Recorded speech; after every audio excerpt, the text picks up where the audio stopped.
David Galtier, je suis gérant de la société Transport Galtier et Galdis. Le métier de conducteur poids lourd, ça consiste en deux grandes catégories. La première, c'est conducteur régional, les chauffeurs qui rentrent tous les jours chez eux.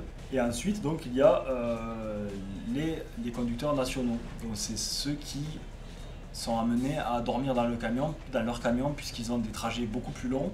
En dehors de la conduite qui va de soi, il y a la partie un petit peu documentaire, donc c'est-à-dire tout ce qui est documents liés au transport, c'est-à-dire qu'on ne peut pas transporter ce qu'on veut n'importe comment.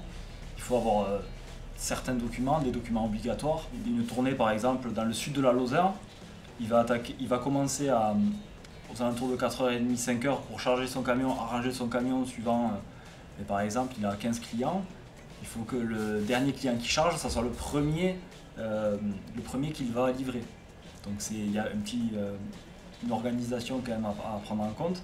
Donc après sa pause repas, il va faire ce qu'on appelle les ramasses, c'est-à-dire passer chez tous les producteurs donc, qui ont constitué toutes leurs expéditions du jour pour ramasser et ensuite finir sa boucle, revenir ici au sein du quai et pour que tous les agents de quai puissent aiguiller les marchandises partout en France et en Europe. Il faut avoir au minimum 21 ans pour passer le permis, poids lourd et super lourd.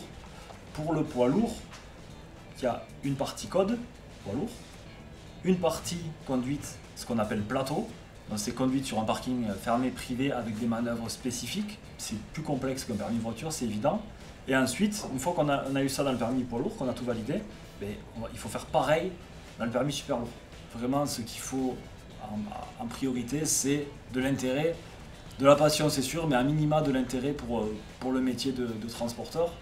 Il faut de la rigueur puisqu'on transporte des marchandises quand même qui sont très fragiles, qui ont énormément de valeur, autant pour le producteur que pour la personne qui la reçoit. C'est souvent des chaînes d'alimentation qu'on gère. Alors actuellement, le métier de conducteur, c'est un métier très recherché.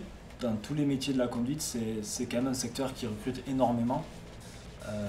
Mais malheureusement, c'est un métier qui est très peu mis en lumière. Je pense que le meilleur des conseils, c'est d'essayer au moins en stage découverte, au moins pendant quelques jours, quelques semaines, de se rapprocher d'une entreprise de transport qui n'est pas loin de chez lui et de demander directement au responsable.